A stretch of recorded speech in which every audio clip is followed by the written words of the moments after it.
Most bankers aren't ready to help you until after their third cup of coffee. But with Central National Bank's after-hours service, you don't have to wait for the bank lobby to open to get help. You can contact us from 6 to 8:30 in the morning or from 5 to 10 in the evening, and we'll connect you to a real, live, local person who can answer questions and fix problems 7 days a week. Bank different. Bank Central. Central National Bank. Member FDIC. Bless up. Major key alert. Real life. They don't want to see us win. We the best. You don't love me no more? Another one. We the best. So, Tara, I have one question for you. What? Best. Are What? we best? That was very poorly executed. You don't love me no more? Another one. All right, are you ready to roll? Do you have all of the ones identified as don't push this one? Just something that you have to edit now. Gotta. All right. Yeah. Young Money. All right. Welcome to the Blazers Edge podcast. I am Tara Bowen Biggs, here as always with Blazers outsider Danny Meringue, and a warning to everyone, Dan has a new soundboard that he's been playing with quite liberally. So there may be a few extra noises in tonight's podcast, which I'm so excited for this challenge. Oh, it's going to be good times. So Danny, I just got You're back. just afraid I'm going to push one of these that I shouldn't push. I know. Well, we already had to go through the list of them so that you could try them all out. But time is a wasting, and I got to work tomorrow morning. So let's. Oh, that wasn't all of them. There's so many more. I just knew immediately which ones I could and couldn't push for the most part. So. All right. Do you have your allowed set ready to go? You may have to edit. We'll work it out. That would have been a good time to insert one right there. Okay, listen. I just got back from Vegas. I am no longer a gambling virgin. I am so excited. The thing is that you didn't even have to go to Vegas to do it. But go ahead. Let's. Well, I wanted. How was your first experience? Okay, I wanted the experience of gambling in Vegas, and I know partly because I know. Let's go ahead and emphasize that. Sports gambling, yes. Sports gambling, not at the tables. No, God, no. I'm so far away from like being brave enough to step up to one of those tables and trying that. That's never going to happen. But you haven't been to the tables either? No, are you kidding me? The tables are easier. Oh my gosh. No. You step up, you put money on the table, get your chips, play your blackjack, play your poker. Yeah, but you got to concentrate and play the whole game. No, okay, you just cash out. This whole thing about gambling being easy was just like had me in a complete tizzy. So here's the story. So I was going down to Vegas, and I was sure I wanted to go through the exercise of putting a bet on a game. So going to a sports book. So I asked like all my friends who I know who gamble, because they talk about gambling like they know about gambling all the time. Everyone's like, oh, it's super easy. I'm like, okay, so what do you do? And they're like, well, you go to a sports book and then you place a bet. And I'm like, that's super not helpful. So like I had to get all my really good information off of Google. So I'm like there Googling like, how do you place a bet on a basketball game? And by DMing Dan for step-by-step. Yeah, and you're giving me nothing. All you're saying is it's really easy. And you're not the only one who is providing such information. Everyone's just like, oh, all you do is you go there and you give them your money and you tell them what you want to bet on. I'm like, how am I going to decide what I'm going to bet on? There's like a million things to bet on. I did give you what the typical game props were. Your over-unders, your yeah, it's easy, Dan. Yeah, it's just right off the tip of your tongue. Oh my God. I was trying to remember exactly what I had given you. Come on, quit busting here. No, you told me it was easy. And so then I went to Google and I looked up how to gamble and how to place a bet in Vegas. I found out that the sports book is actually just a fancy name for the place in the casino where they take your money to bet on games. Everybody had to call it a sports book, like it's something fancy. So I had to like crack that code. Well, there is an actual sports book in Las Vegas though. There's too. like a big giant book somewhere? God. You know what's really great is when just the second you Googled how to gamble, every casino in Las Vegas perked up and tried to find you. Yeah, well, they didn't do a very good job. because I didn't get very far. So anyway, I go up there, and I finally find the place where you go to place the bet. And I knew which games were going on. I knew I wanted to bet on basketball because that's like the thing that I know anything about. And I knew I didn't want to bet on the Blazers because, like, I read on Google, they said don't bet on the team that you follow because then you'll get mad at them if they lose. So I thought that seemed like good advice. So I chose the game.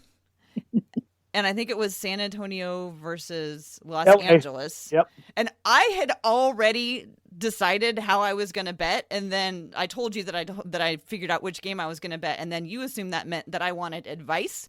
I didn't actually want advice. That was like the one thing I didn't want advice on. However, you offered me advice, which I took. And then I subsequently lost. Okay. Yep. You did. I told you to take the under on the Spurs and the Lakers because the Lakers had, up to that point, been playing particularly well defensively. They weren't scoring all that well. The Spurs, with the exception of their blowout performance of the Blazers, had struggled a bit offensively, but their defense had been suspect. And then LeBron goes off for 42 and has one of his signature performances and absolutely shatters the over on the game. Well, they end up going over like 19. Yeah. I knew it was going to be a high-scoring game because both teams have recently been not scoring very high, and I figured they were just going to unleash on each other. Yeah, but the over wasn't it like 226 and a half? Mm-hmm. So, I mean, it wasn't a low number. I know, but every fiber in my being was go with the over, and then I doubted myself, and I lost. So I went back to make another bet because I was an expert by this point. And I can't remember what the other game that it was I can't remember what it was. But this time I went with my instinct, and I also lost. So this is stare at the window. I think my gambling career is over. But I did it, and that was the exciting thing. Is I wanted to see what it was like, and so I did it. And I sat there. I found a place to watch the Blazers play the Phoenix game. I was in one of those sports books, as the kids call them, and it had 50 different screens. And I was like, could you just turn this one into the Blazer game? Because I know that everybody here probably doesn't probably nobody in this entire casino wants to watch this game, but could you turn it on for me? And so they were very nice, and I got to watch the whole Blazers Phoenix show. I got to see the Jake Layman mustache game, so that was exciting, and that was really I'm just sure a the priceless. entire casino was in there just loving the Phoenix Portland action. That's why I just asked him to put it on one little screen, and I chose the most unobtrusive back corner because also I didn't want it on the big screen if the Blazers lost, because that would have been so bad. Yeah, you would have heard somebody screaming in the corner who picked the Suns with probably the massive number that Phoenix was getting that night, and he just decided to throw $50 down on it because he was a true gambling monster and really wanted to see that big time upset. Yeah. So anyway, that is what I learned this week. I think that I've had my fill, but I do want to talk to you about. Well, so the Phoenix game, that was when they absolutely couldn't lose. What? The game doesn't matter. I mean, right. It would have mattered if they'd lost. Oh God, yes. And it would have mattered a ton if they had lost, but thank God. So Joe and Shane came to me probably about an hour and a half before the game. We were prepping for the show, and we were kind of half joking, and then Joe just seriously is like, dude, what happens if they lose this game?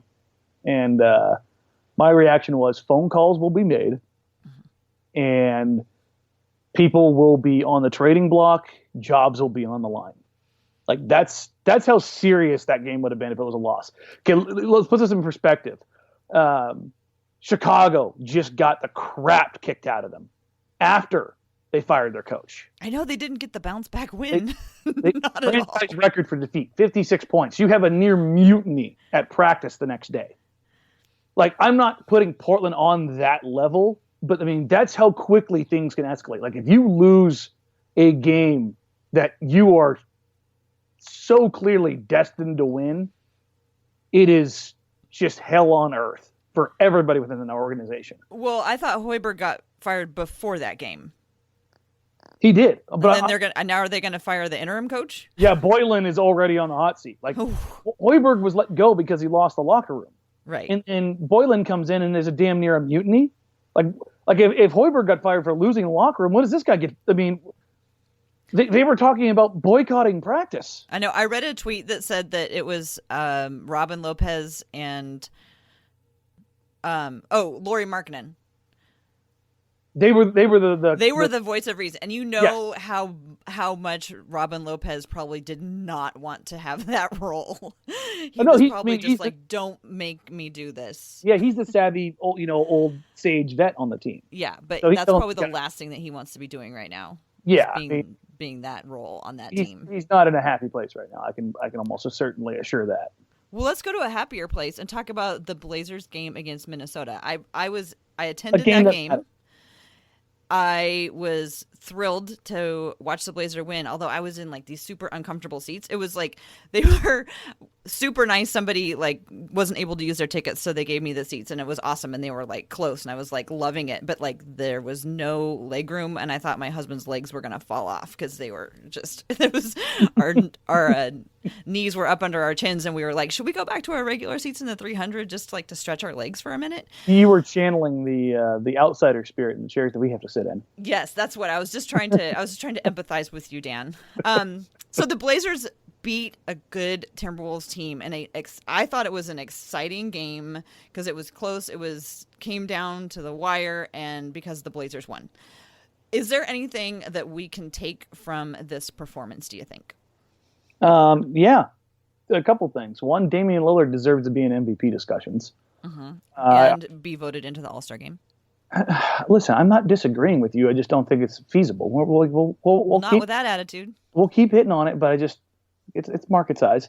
But like if you want to asterisk something, Robert Covington didn't play, and he was one of the hottest non-star players coming into that game. So there's your asterisk if you're looking for anything. I would consider that a very weak asterisk. Again, it is, and like this is just kind of like pointing out everything.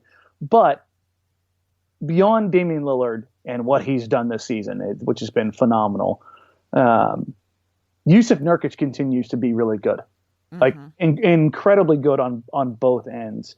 And the one thing that we've harped on the show over the last couple of weeks is that we wanted to see Jusuf Nurkic get more involved on every possession, like getting Nurk in a pick and roll, whether or not that's the play or it's a part of a decoy, is going to get you, good things happening because Nurkic sets great screens. It forces the defense to scramble. When Nurk rolls down the middle, it's gravity going down the middle of the paint that nobody else on this team has. And if you have that gravity going down the middle, it disrupts opponents' defenses. And we saw that all night. Cat could not handle him. Taj could not handle him. Jusuf Nurkic is so damn big. Minnesota doesn't have somebody who can handle him. He only ended up 7 of 10, which is phenomenal. But what was frustrating for me was that he only got 10 shots. Mm-hmm. One of the things that I was trying to figure out last night is what was Nurkic doing, or what was Cat not doing? Is it just simply a matter of size and that Nurkic just has that much weight on him, or I felt like he got a little bit under Cat's skin and with that hard foul to his face. They got Cat in foul trouble because Nurkic was physical. Uh-huh. When Nurkic is physical, how many guys in the league can physically play with him? You've got Embiid, you've got Jokic when he cares. I don't think Jokic can go physically at him. He can out finesse him, but I don't think he can outmaneuver him. No, he can body him. And that's what I'm saying. Like, who has just the actual size? Tyson Chandler does out of like pure and sheer will. JaVale McGee can because he is, even though people think of him as skinny, he's a big dude and he's incredibly long. But I mean, there aren't many guys in the league who physically can handle Nurkic when he wants to engage and be physically dominant. And Cat's not a guy who's going to get into that at all. Mm-hmm. That's just not his game. You said something that I think is really key, and that is when Nurkic wants to. And I feel like this year he comes to basically every game wanting to. And I think that's the difference with him this year. Yeah, and that's why I've advocated him being more involved in the offense. The black eye on the night for him was 6 turnovers. Mm-hmm. Some of the whole team. Yeah, and that has been a bit of a bugaboo lately. But they've been, and as much as I harp on it, the turnovers have not been more of like the sloppy play, although those do persist. they've been more of like trying to make a play. And if you've listened to me over the last couple of years, I don't like it when they make mistakes. If you're going to make a mistake at 100% and trying to make something happen. Mm-hmm. And this is kind of like that catch-22 we were talking about on Twitter earlier, the bounce passes. Jusuf Nurkic throws the best bounce pass on this team. And he finds guys being with his size, an ability to look over the defense from the high post. That bounce pass that he threw to Damian Lillard in the back cut last night may have been the pass of the year. That long one from the three, from outside the 3-point line? Yeah, that he threw to Lillard. He didn't throw it to Dame. He threw it to a spot. Mm-hmm. And it was right where Dame was going to be. It was absolutely perfect. It was the level of basketball IQ and the skill necessary to make that play and to see that play, that's the kind of stuff we normally see from Jokic. And I think Nurkic, while not the passer that Jokic is, I think he can get close to that level. And that's why I want to see the ball run through him more often. Mm-hmm. So he was 7 of 9, is that what you said on 7 last of 10, night against 7 of 10 from the field, 8 of 9 from the free throw line. And we talked about that coming into the season, right? Like, where could Nurkic really make up the difference to up his scoring? Because remember when we came in, I said 17 and 11 should be where he ultimately ends up this season. And maybe going to surpass that. What is he right now? He's got a little ways to go on the scoring end, but he's right now he's at 15 and 11. But he's shooting 75% from the free throw line, Tara. He's a career 63% free throw shooter. He's comfortable. He's relaxed. Yeah. He's able to do it. Who do you think those shots should be, or the more opportunities to handle the ball? Like if Nurk is going to have the ball more, who's going to have it less? What do you think? I would take a few shots away from Aminu. I would take a few shots away from basically anybody not named Dame or CJ. Mm-hmm. Like for me you wouldn't take some away from CJ if he's having an off night? No, because he always finds a way to bounce back into it. I mean, for people that want to criticize CJ as far as his shooting and scoring, there was a synergy stat that was thrown out the other day that the top 10 players in the league who use 20 possessions or more per game. Interesting. Scoring per possession, I think Damian Lillard was 3rd or 4th, and CJ was 8th. So their points per possession is about as good as it gets. Right. So people wanting to take the ball out of their hands, it's not a good call. There's a reason why that quote-unquote hero ball with Damian Lillard, why more often than not it works. Mm-hmm. Because over the long run, Damian Lillard is going to win you more possessions than he's going to lose. Well, and that's interesting too, because one of there's a couple of things that even after good games that we sometimes look at and are like, why can't the Blazers do more of this? Or less of. So turnovers is always one thing. That's something that's really been kind of a sticking point for this team. And then the other thing is assists, and the Blazers being so low in the amount of assists that they get. But I just don't think that this team is built to get a lot of assists, and I'm happy to see that they are getting more assists right now, because I certainly don't want them to get the fewest assists, because I think that is a problem. But I just don't think that they with Dame and CJ are ever going to be a team that is very high in the number of assists that they get, because like you were saying, they are so efficient. The good thing is they are, I think the team is sharing the ball more in terms of looking for a better pass. I found that a lot last night. They got, and it was something they were doing at the beginning of the season, is they were passing it around to look for a better shot. I think I said pass. Well, they were looking for a better shot, and I really felt like they got back to that last night. I don't know why they abandoned it for a while, but I felt like they kind of got back to that, especially the bench. Yeah, so here's the thing. It's personnel. So if you have inconsistent shooting, then your assist percentage is going to drop down. Like if you look at Damian Lillard's potential assists, he's up there with some of the top assist guys in the league. And I think a lot of that has to do with guys going through funks. Mm-hmm. Like Aminu had a 2 for 20 spell from 3. Harkless couldn't hit anything when he first came back. Seth Curry has struggled from the field. I mean, 41% of Dame's assists go to Jusuf Nurkic. Mm-hmm. So that leaves the rest of the team for less than 60%. So if those guys aren't hitting, then it shows up big time in Dame's numbers. And the thing is Dame's numbers are actually pretty decent right now.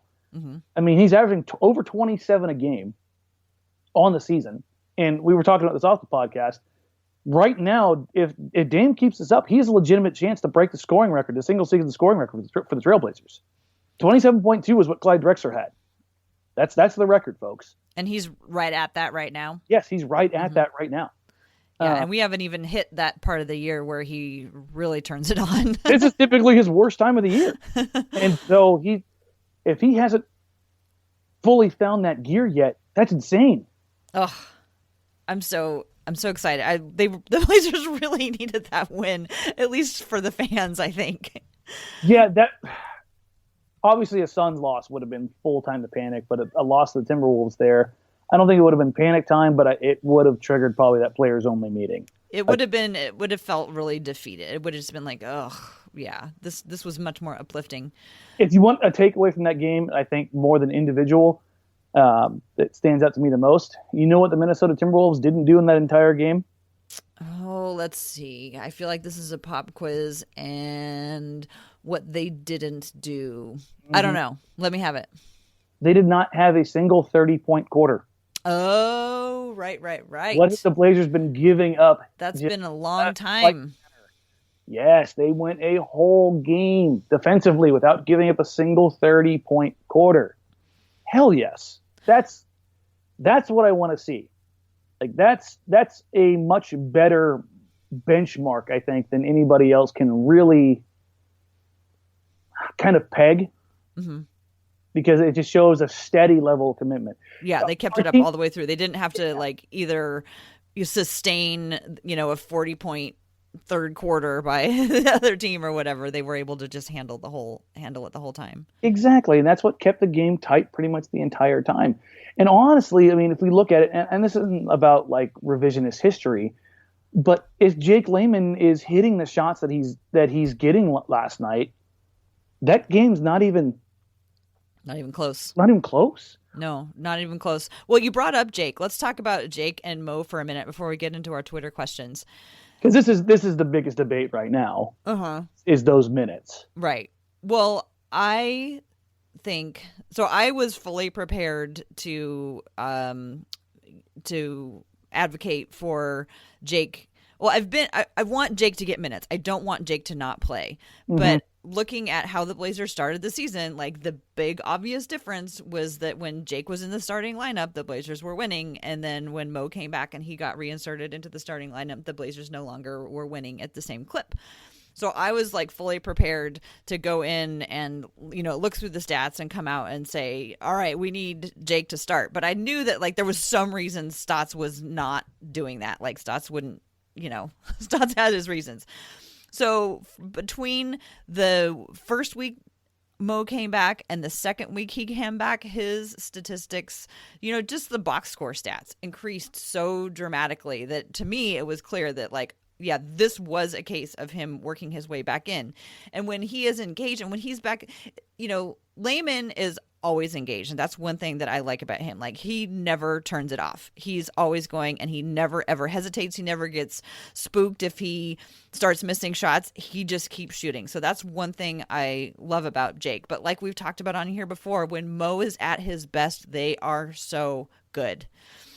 And if they can just figure out how to have Mo give his best, and this last week has been a really good example of, what the best Mo can be like. And it was just a reminder that we hadn't had for a while, but maybe now that he's had a taste of it. Yeah. I mean, I wrote about this on Saturday, and my suggestion was, and Stotts ultimately ended up having, I guess, the same idea. And this is not me saying that Stotts is listening to me by any way, shape, matter, or form here. But I think it was kind of on the wall, so to speak, was that Seth Curry's minutes needed to go to Jake Layman. Right. Seth hasn't been performing. It's not like a shot at Seth. He just hasn't found a way to get his groove back. I think he needs to prove it to get on the floor. Granted, Jake was 2 of 10 last night against Minnesota, but as we were talking about before the podcast, there was not a single shot in that game that Jake took where I wasn't thinking it was a good shot. Mm-hmm. Every shot he took was in rhythm, in the flow of the offense, at the right place, at the right time. Everything about it checked out. Mm-hmm. And he never hesitated. He never got the ball and thought, ooh, what should I do? And then shot. He got the ball and he shot. Yeah. And that's a level of confidence that I think Portland needs to see, because when you're doing that, even when your shot isn't falling, and I think at this point in time, we can say that Jake is a more than capable shooter. Mm-hmm. I think that's a safe assumption. He's streaky, but he's capable. Capable, yeah. And if with shooters, you got to shoot. Yeah, there's a reason that's a saying. Yeah, and the other thing is that beyond the threes, like Jake is kind of the epitome of the new era of basketball. Where does Jake Layman shoot? From three or at the rim with a dunk. I mean, he takes high efficiency shots or he doesn't really take them. And the one thing that I really love about Layman, I think why I want to see him on the floor, especially with the starting group, is he's kind of a Nick Batum, JJ Redick type player in that he has constant motion. He constantly makes defenders chase him around through screens, over pin downs, elevator plays. Every chance he gets, he's just running guys ragged, and that wears a defense down. And when he catches the ball, it's either he keeps it moving or he takes the shot. And it's just click, click, click, click, click, click, click. And I think having that on a team that has so few of those guys is just an incredibly valuable resource. Now, are you saying you want to see him playing with the starters, or you want to see him start? I want to see him get some time with the starters, because I think that's when we think about Mo or Chief offensively. And I know Chief has done a few things lately off the dribble that have been not Chief-like. And I mean that in a positive manner. Like he's taken the ball to the rim a few times. Talk about a backhanded compliment. Jeez. Well, I mean, come on. Have you seen him do it in any other 8 years he's been in the league? You mean effectively like drive to the rim and attack? Yeah. Well, it has certainly not been consistently successful. That's for sure. Okay, so but give him credit for what he has done for this team over the last couple of weeks. Yes, he had a very terrible drought, and he has come back on fire. Yeah, he's been great. The other night he was 5 of 9. The only real shots he missed were from three. But with Aminu in his offense, he's a catch and shoot 3-point shooter. He's standing in the corner. He's standing on the wing, right? Jake Layman is more traditional in the sense of he's running off of screens. He's running the baseline. He's running the floor. It's great to have options. Yeah, and I think it's a nice little counter to teams that are used to guarding a more stagnant shooter. The same is true of Harkless. Mm-hmm. Harkless will move for the occasional back cut, but I think Layman's a guy that is constantly looking for the opportunities to make those back cuts. Mm-hmm. And that's not a knock on any of those guys. That's just how, like, people talk about we wanted JJ Redick on our team. Well, there's a reason why that JJ Redick is so successful, because there's so few guys in the NBA who have that engine, who have that motor, and the willingness to just. Batum was the same way. Batum constantly led the league in distance traveled while he was in Portland. Yeah, I was just going to go there because CJ has led the league in that, and I would love to extrapolate, because I know Jake doesn't play as many minutes, but I'd love to extrapolate and compare CJ and Jake. Just for a minute, yeah. Yeah. Because Jake is constant motion, and that those kind of players are rare. Like the guys with those kind of engines, the motor that just never stops. I mean, as a defender, you're sitting there like, God, I do not want to run with this guy all damn night. Right. Yeah. No, that's a great point. Well, I'm just so happy that they were able to come out with a good win against a decent team, even if they didn't have Covington. No, and it was a good win, and it was a team win. I mean, you had 4 guys in double figures field goal attempts. Dame, CJ, Nurk, Layman, Farouk with 9, Hark with 6, Turner with 6. Stauskas struggled, but I mean, like it's just nice to see that when really for the last couple of games, Dame has had this mentality of like, screw this, I'm taking over, I'm getting this win, which is nice to fall back on a rough night. Right. But we don't want to have that be a habit. No, I like the fact that Dame has only averaged 30, up until last week, like 34 minutes a game. Now, the past week, though, Dame's averaged almost over 37 a game. That's quite the uptick. And I think that's more about Dame going to Stotts or Stotts saying we need, Dame on the floor more, and Dame taking it upon himself. We've seen some changes in the rotation where Dame has been out there longer than usual than we've seen the rest of the season. I'd like to find the happy medium there because I don't want to burn him out.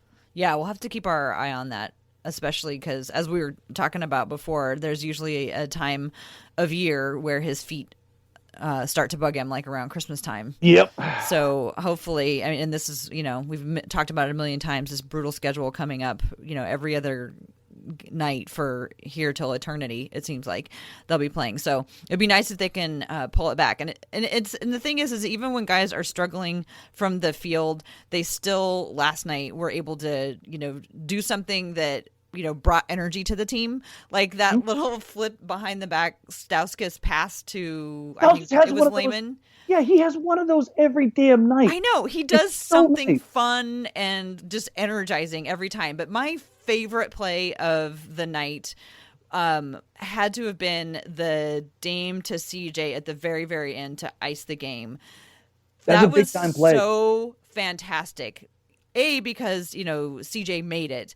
But what I loved is I was following them after the shot, and the two of them coming together was it was so beautiful because Dame he was bursting with pride in terms of I knew you could do that, CJ. I knew you can do it. And CJ just went right over to him and they slapped and they hugged right in the middle of the court. And I was like, that is the epitome of what this team can be when everything is clicking. And I just love that moment between those two because it was Damian could have tried it again because he was on a hot one, but he gave it over to CJ and CJ was able to make it. So yeah, I'm actually really glad that moment. You brought that up because in that period, Dame had that long fadeaway two contested that he hit, and it was the epitome of no, because he had Nurkic. When are you going to learn?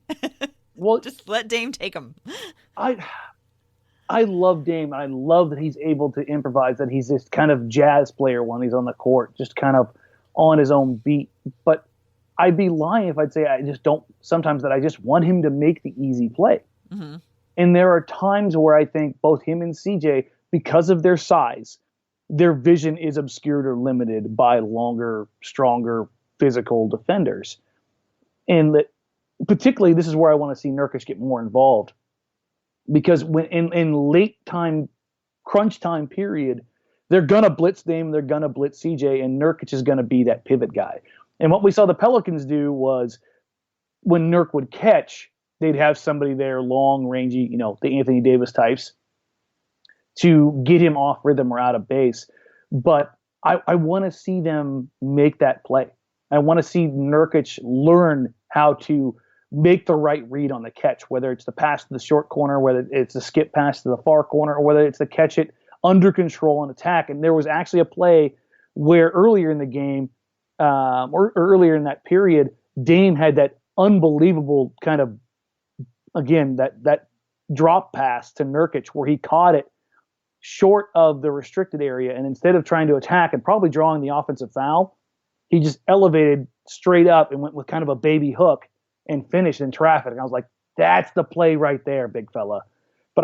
But again, to your point with the idea of getting it to CJ, Dame could have taken the shot, but he held the ball an extra second, drew the second defender squarely, and Minnesota cheated off CJ.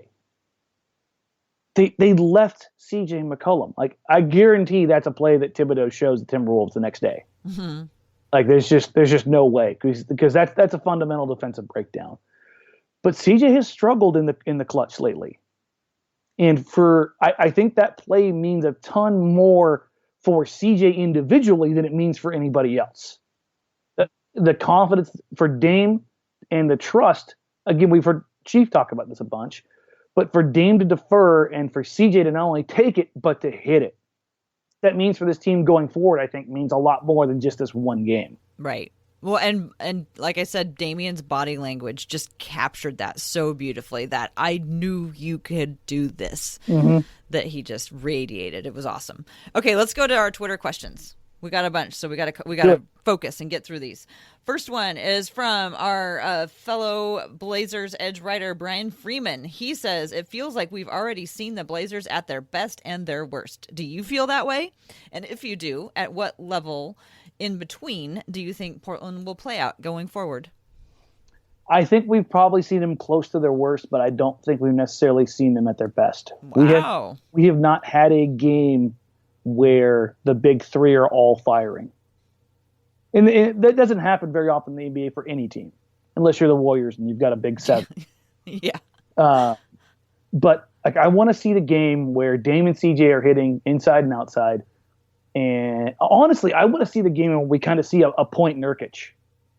I'm getting to that point, and we've had a couple of those games. Do you want the Nurkic triple-double? I do. I want it so bad. Okay, the give and go play between Dame and Nurkic against the Timberwolves. Yeah. That was you had your favorite play. That was my favorite play of the evening. It was either that or the bounce pass that Nurkic threw to Dame that was absolutely obscene. Mm-hmm. But they both were Nurkic assists. Yes. I think that adds the wrinkle because teams can't blitz or trap Nurkic at the high post. That to me seems like the most logical counter going forward for teams that want to do that.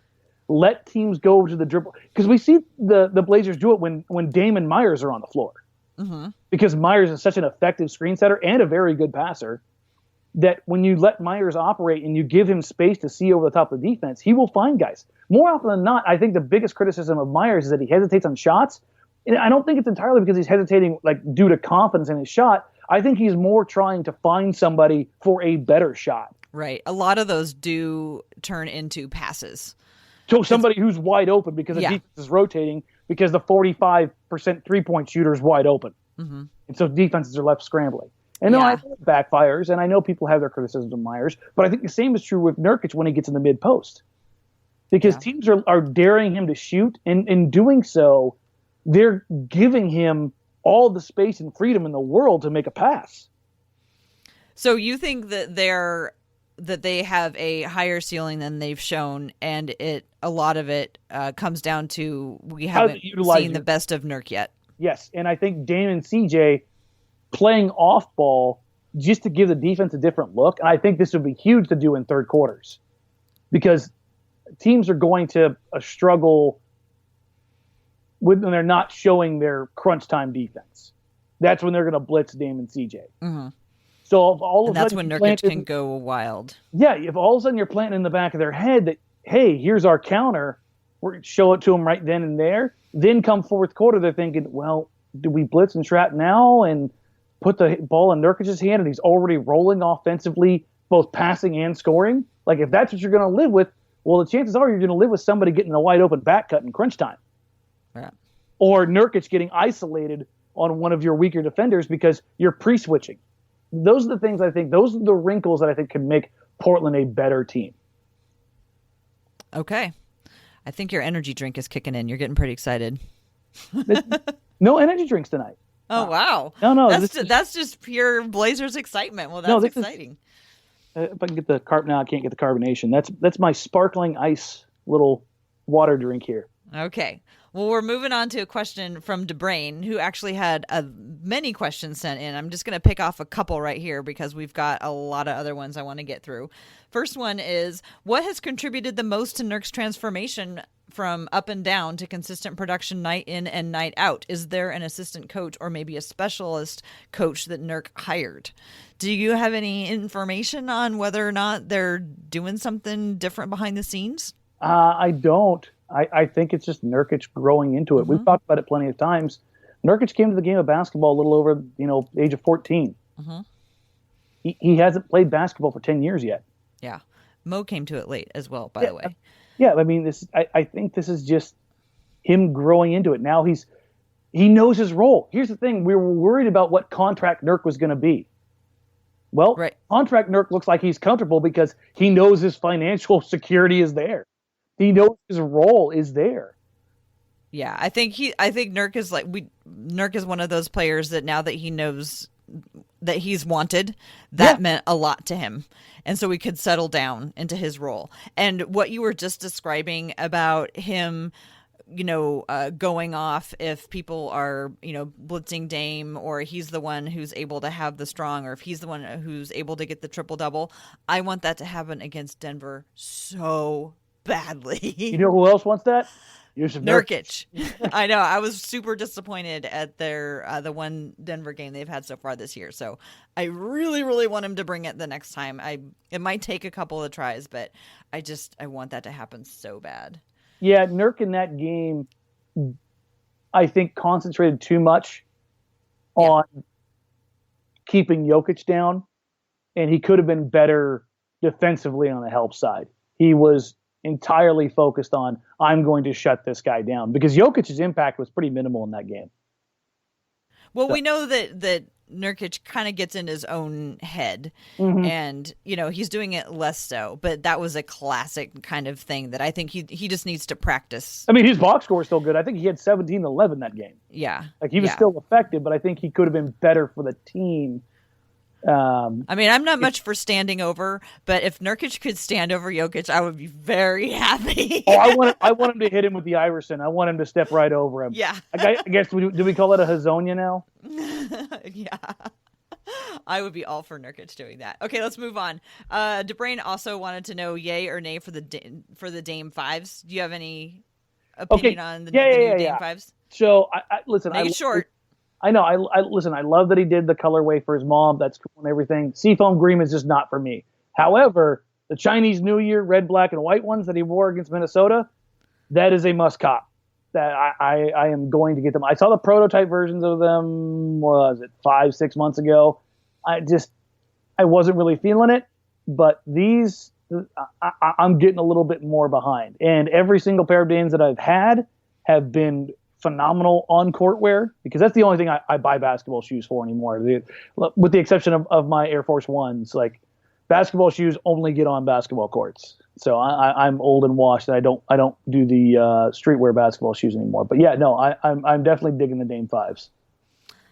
I loved the I like the seafoam green ones, and it's weird because there's like one T-shirt in the Trailblazers T-shirt shop that's also that like really light seafoam green. So I don't know where it comes in, but it really stands out. I can tell you exactly where the shirt comes in from. That's Rick at Graphletics and a project that he did with them, where he did different eras using that era's kind of colorways, or that period's colorways, and the Blazers logo from that time period. So there's a 70s one, there's an 80s one, and there's a 90s one. So shout out to Rick at Graphletics. So if you see those in the team store, that's where those come from. Well, they would look super cute with the Shuggy colorways that Dame just did. The Sugar G? Yeah. So Cody Tarbell has a couple questions. The bench was outscored last night. Is the Blazers bench showing us what they really are, or is this a funk they can get out of? That's the first question, and the second one is a Christmas-related question. So let's go with the basketball-related one first. Bench was outscored last night. Are they in a funk? I think it's a little bit of both. There's some up and down with the bench rotation right now, but I also think Stotts has shortened the bench rotation leash that we've talked about, with Damian Lillard getting more time, CJ McCollum getting more time. I've had people ask me why Nurkic doesn't get more minutes. The simple answer for Jusuf Nurkic is he's 7 foot, 280 pounds. And I think that I don't think we need to have the expectation that they're going to be like the best or like the top scoring. Like, I think the fact that they're so much better than they've been at the past is what we really need to hang on to. And again, think about like what you were saying, like how the team is built. This team isn't really built to, have people not named Dame or CJ, or, have the ball in their hand a whole bunch. Evan Turner will hold on to the ball, but he'll hold on to the ball when Dame and CJ are still in. So I don't think it's ever going to be that like they're going to have one of the top like scoring benches, but I think they can have a really effective bench, even if they're not like, ranked the highest because of their output. Does that make sense? No, I mean, I totally get it. Yeah. I mean, that's just the reality of it. Okay, so let's take a look at I wanted to highlight this about Nurkic. If you go to NBA.com and you look at players that weigh over 275 and the minutes they're playing, first of all, there are only 5 centers in the entire league who are listed above 275. Jusuf Nurkic is number 2 in minutes played. The only other one listed at more than 275 is Andre Drummond, who plays 33 minutes a night. So, and if you go to guys that are at 250 or more, and I kind of giggle when I see this, as I see Anthony Davis is listed at 250, and you're telling me Nurkic is only 30 pounds heavier. But Marc Gasol's at 35, Joel Embiid's at 34, Steven Adams is at 33, and again, Drummond's at 33, DeAndre Jordan's at 32, DeAndre Ayton is at 31. Vucevic, Jokic. Okay, you're just going down the list now. No, just we got to move on. But that's what I'm saying. Like, there are 7 or 8 guys in the league who are remotely close to Nurkic's size that play slightly more minutes per night. Mm-hmm. That's it. So anybody wanting to see, could Nurkic play a few more minutes? Probably. But I would rather see 28 minutes of really effective Nurkic as opposed to 34 minutes of slightly less effective Nurkic. Mm-hmm. Yeah, sometimes he goes out really strong and gets himself a little gassed in the first half, which I appreciate the energy and hustle, but you can see sometimes that he does get a little tired, with his hands on his knees and everything. That's the point I'm making with the bench right now, is that things are a little mixed up with the rotations. Working Mo in, working Jake back in. Evan Turner obviously had a little bit of soreness in his Achilles. I think ultimately this is still going to be the best Blazers bench that they've had in probably a decade, but they're going to have their ups and downs. Mm-hmm. Yeah. Okay. His second question is it cheating to use an item from home you don't want for a white elephant party? And I think there's usually like pretty clear rules about that, like where they tell you like that you can bring a gently used item to a white elephant party, or if it needs to be a new or handmade item. Do you have strong thoughts on white elephant parties? I mean, no. Okay. All right, then I'll handle that one. You just sit back and relax. That one's your lane. Okay. We got another one that's in my lane. This one is from Blazer Fan 72, and the question is, which Hallmark Christmas movie is the best one? And have the Blazers turned a corner from their 2-week slump? And whose mustache is or was better, Layman's or Myers? So I'll go ahead and take the first part of that question because I'm not sure how much time you've had to watch Hallmark Christmas movies yet this season. I gotta be honest, not a lot of memorable ones this particular season. We're currently in the countdown to Christmas. There's been a couple of good ones, but I'm hoping that what they've done is like save the really good ones to get closer to Christmas. My favorite one is, I think, the Holiday Inn, but that's from a couple of years ago. So I'm still waiting to see a new one that is as good. Okay, now the other part of the question, which I will take, is whose mustache is or was better, Layman's or Myers? That's a really tough one. I think I'm going to have to go with Layman's. Layman stumbled into his. Myers purposefully grew it. Mm-hmm. I think you have to give the nod to Myers. Yeah, I don't know. That whole explanation from Layman about accidentally having a mustache is weird, and I think that he secretly wanted it and is trying to push it off as an accident. As someone who has made a mistake with a razor before, Mm-hmm. I'm a little more likely to believe Mr. Layman. Yeah. I'd done that before, actually. When I was in college, when you were growing your mustache? No, in my hair. I used to have super, super short hair, like basically like an inch or whatever. And when I was in college, I was going off to spend the summer traveling all throughout Greece. And so right before I left, I was going to, do my super short haircut, but I forgot to put the attachment on. So I started shaving and I was like, what is all this hair falling off? And I realized I had completely shaved the back of my head. You Sinead O'Connor that one, huh? Exactly. But I was like, it's in the back, whatever. Funny story about nobody cares. Funny story about Sinead O'Connor. I once said Russell Westbrook looked like Sinead O'Connor with one of his outfits one time. Sinead O'Connor, bassist, liked and retweeted it. Oh. I was like, who is this person with a blue check that just retweeted this? And I was like, basis for Sinead O'Connor. Wow. What they the must hell? also be a Russell Westbrook fan. I was like, I don't know, man. That went in a whole direction I wasn't expecting. I wasn't expecting it either. So the third part of the question is, have the Blazers turned the corner from their 2-week slump? Oh, God, I hate that question. I don't know. I mean, it's what's on everybody's mind. Nobody's not thinking it. I know, but that whole turn the corner thing, because the second you say yes, they drop just some crap-tastic game. You're just like, oh, for the love of God. No, they have not. Because one game does not make it, because I'm not even counting the Suns game. Right. But they have shown that they can do what they were doing at the beginning of the season. To an extent, they've shown they haven't completely forgotten that. Yeah, and I think we'll know more in a week and for sure in 2 weeks. Mm-hmm. Because Houston, Memphis, Toronto, LA, Memphis, Utah, Dallas, Utah, Golden State, Philly. Yeah. That's your next group of games between now and the new year. Like, you will know where this team is by the new year. Right. If they come out above 500, I think then we can talk about it. Yeah, I mean, they don't have to win them all, but they have to not get blown out. That's what I don't want any more blowout games. They have 11 games between now and the end of the year. I don't want any more losses by 43 points. Let's just, you know. You just don't want to get shellacked on any of these because. Yeah, I want them to be in, within reach, competitive within games. reason. Yeah. And the thing is, every one of these games, with the exception of Philly, is against a team who is vying for a playoff spot. Warriors, Jazz, Mavericks, Grizzlies, Clippers, Rockets. So you've got Philly's vying for a playoff spot, or you mean because they're not like in the lower echelons? No, I'm talking about Western Conference. Oh, okay. They're So all these all are Western Conference teams that they're vying against. Got Yes. So I don't think the Clippers are going to keep up the whole number one seed stuff. I think the Jazz are better than they've been to start the season. The What Rockets. about Houston? I mean, which version is going to show up?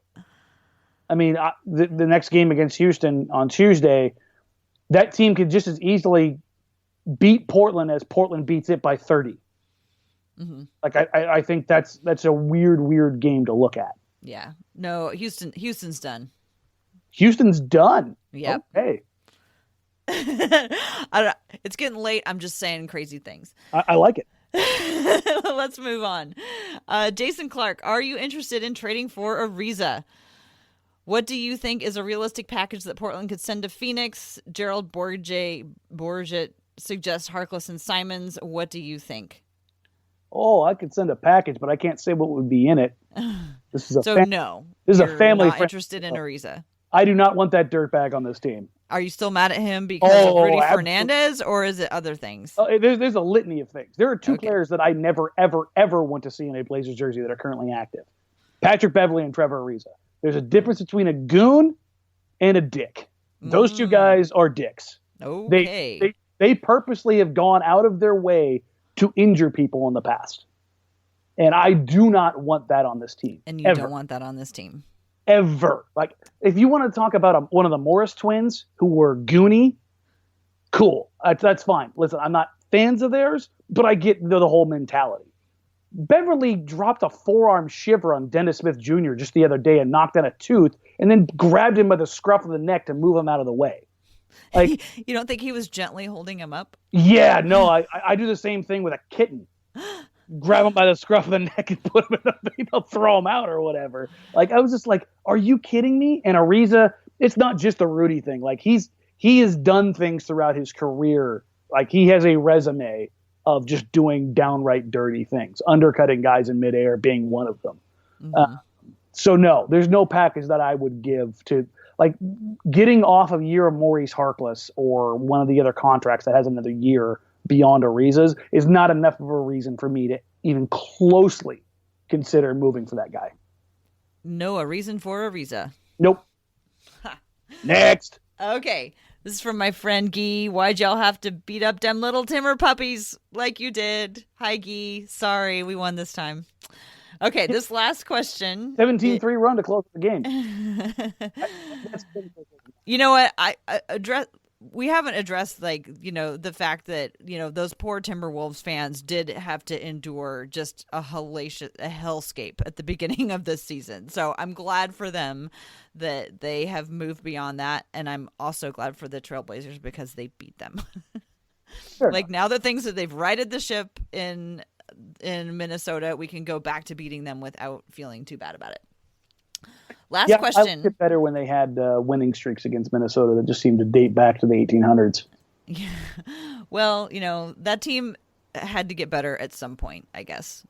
So just as long as they're not better than the Blazers. Okay, Colby McLaughlin has the question of the night, which I think is fascinating. What type of owner do you want to buy the Blazers? If you were brought in as an advisor to the new owner this summer, what would you say? Okay, first of all, let's talk about owners. I want an individual owner. I want one of these super rich billionaire playboys to be the owner of the team. I don't want it to be an ownership group. I don't want the infighting that we've seen in Memphis and Sacramento between those. I don't think that works. I want the Jeff Bezos's, what's the guy, Ellison, the founder of Oracle. I want the stupid money. I want like some big tech giant. Yes, I want the Paul Allen type person to be that owner. I want it to start and end with them. I want their vision to be the vision carried out. I don't want mixed messages.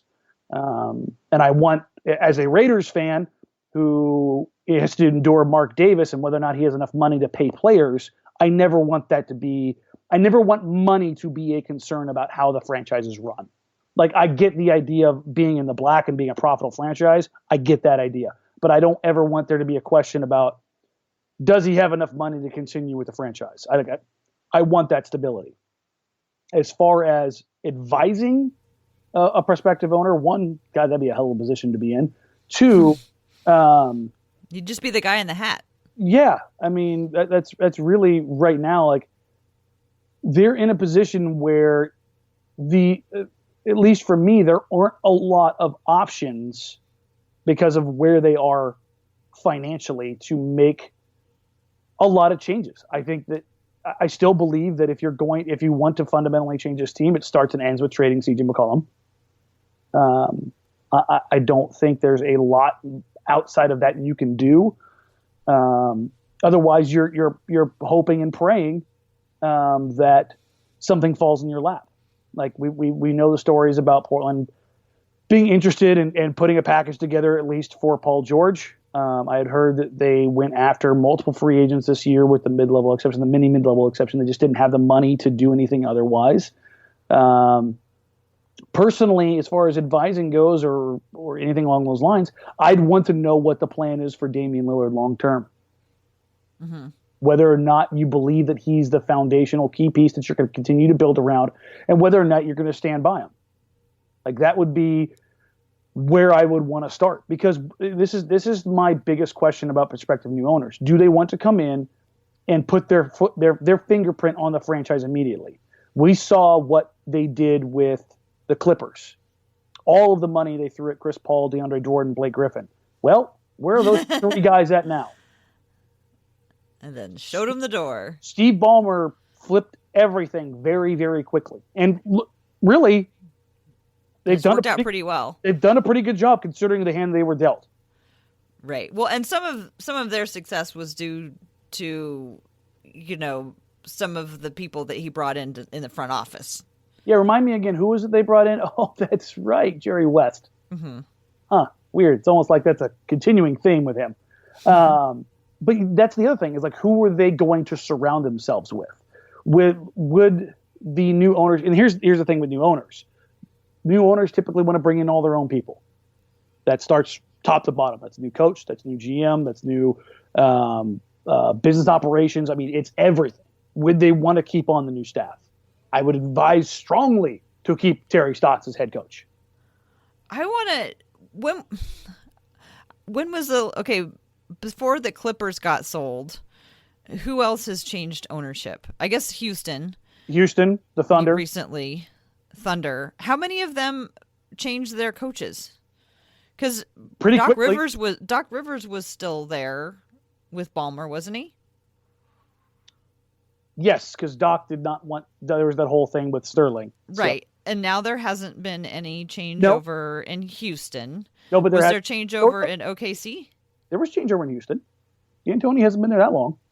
Yeah, but the ownership just started this year, didn't they? I mean, I'm not saying that one couldn't change. Yes, but But so also, far, the new owner came in and they did not clean house. no, but Houston, I think, was in a different position. That was an owner who just didn't want to own the franchise anymore. Mm-hmm. That wasn't, But still, they haven't changed. They haven't blown everything up yet. Yes, but it's very early in the game. And what about OKC? Yeah, they also changed. I mean, pretty quickly. I mean, you had George Karl in Seattle. You mean like did? But I mean, but after the whole move, they haven't had any changes in ownership, right? No. Clay Bennett's still the owner. Right. So really, that's the example that we have of massive changes over a sale. Yeah, and I mean, if you look across really any sport, that's kind of been the norm. Mm-hmm. It's just them being more comfortable, being more familiar with people that you know, right? Yeah. Well, yeah. I mean, I'm not sure that that's necessarily a pattern in the NBA. I don't want to just accept that without questioning that one, because NBA is a little bit exceptional, and it could be totally the truth. I just want to I'm not quite sure. I completely think that it's necessary that someone new is going to come in and they're going to change everything. It's good to prepare for. But I mean, look across anywhere in business. It's typically the same. You want to take and keep your key signature pieces, the ones that you know that are doing well, that are respected around the league or respected around in business, wherever you're at. But there are other places where you typically want to see changes. So I think that would be, as far as advising goes, that would be kind of where I would like to start. So do everything you can to keep Damian Lillard. If you want to blow it up, then you're going to have to get rid of CJ. Yeah, I mean, if you're wanting to make a big time change, I think that's the only place to start. Yeah, I think that's the only place you can really look. Mm-hmm. But beyond that, then I'd like to see somebody come in much the way that Houston is being run. I mean, the other thing that Houston has is they have an MVP, and then they have a future Hall of Famer in Chris Paul, and you've had Daryl Morey, who's revered around the league as possibly, if not the best, one of the top 3 GMs in the league. So I think that also plays into another reason why you would not just look to move away from Morey very quickly. Mm-hmm. Well, we'll see how Houston finishes out this season. For me, what type of owner do you want to buy the Blazers? I mean, my natural inclination is that somebody from the Northwest who gets it and understands what it's like to be, the outpost out here and all by ourselves, and that we're different or whatever. There's no shortage of Northwest tech billionaires, though. Right. Well, they could also come from Silicon Valley. It's just a couple hour flight. They could easily live down there and commute up here. So, but I also want to be super open to new possibilities. I'm not wild about the idea of a group because, like you were saying, there could be infighting and there can be ugliness, and there's just that many more people to have to corral. So I like the idea. I would love it if there was a pro athlete who wanted to buy that. I think that would be so awesome to have. There's just so few that have made enough money yet. Yeah, because can LeBron actually play basketball and own a team at the same time? Is there any rules against that? I would assume that there is something in the season that prevents that from happening. But from what I understand, the valuation of the Blazers right now is anywhere between 1.2 and 1.5 billion. Uh-huh. And I don't think that includes the Rose Quarter. So the money necessary, the capital necessary to buy that franchise is substantial. Mm-hmm. And it has to be. If a professional player, like a former Blazer who has a ton of money, or something along those lines, they would be a minority shareholder. And I'm not against a minority. If somebody, let's say some tech billionaire, let's say Bezos, mm-hmm. on Blazers, and he was the majority shareholder. Let's say he owns 98% of the team. I'm okay with having some face of the franchise owners. Exactly. Somebody who's here let's say it's Terry Porter, for example. I don't think Terry has that kind of money laying around, but in case he did, if he was the guy who was the day-to-day visible guy who's talking to people, if I have a criticism or had a criticism of Paul Allen, is that even though he was visible, you hardly ever heard from him outside of his yearly kind of sit-down meeting. Mm-hmm. I would like to have a little bit better line of communication with ownership. That's about the only criticism of Paul Allen I ever had. So if that were the case, I think that would be the best way to go about it. If you had an owner who wanted to be more hands off. Is that kind of what you would look at that? Yeah, no, I don't think that there's any athlete that, pro athlete from any sport. I think it could be from any sport. It could be like, one of those soccer players that makes all their billions of dollars or whatever.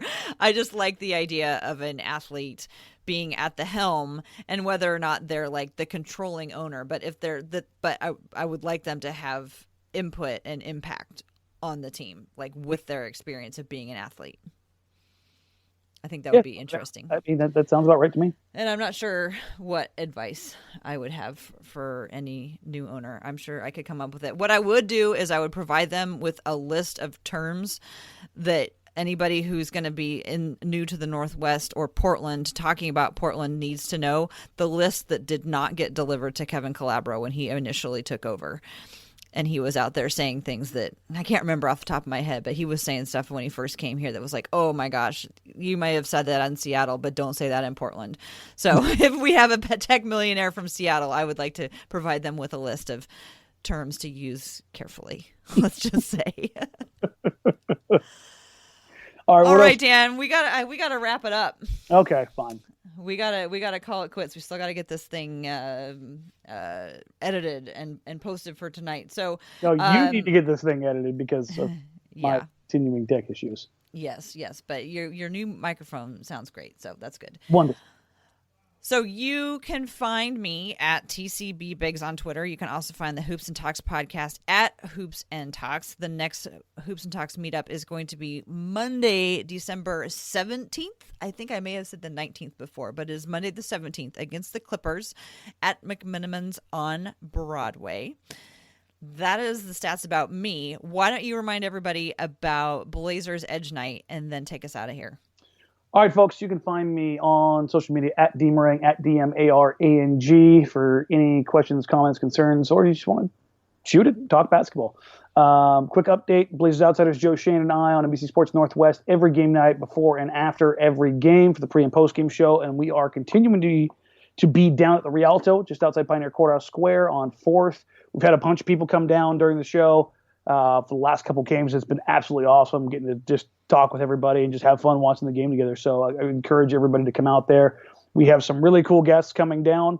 You heard me talk about Graphletics earlier. Rick from Graphletics will be down there Tuesday for the Rockets game, and Kerry Eggers is going to be live to talk about his new book, Jailblazers, Wednesday after the Grizzlies game. So if you have questions, comments, concerns, or you want to talk to Kerry about his book, that would be the perfect opportunity.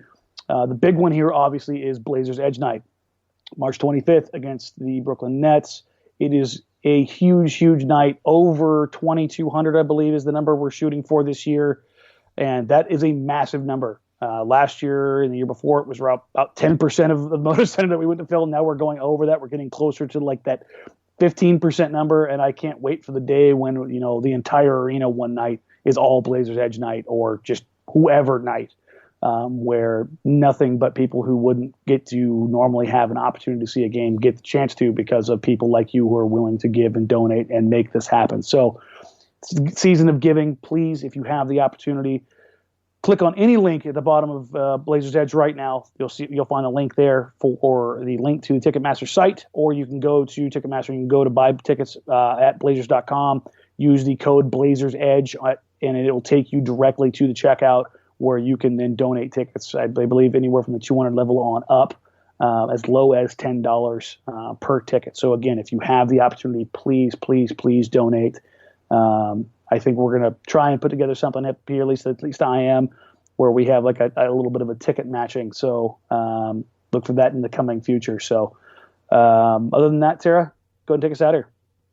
All right. Thanks, everybody, for listening. We are part of the Blazers Edge podcast feed. So like us, subscribe us, all of that good stuff. Have a great week, and we will catch you next time.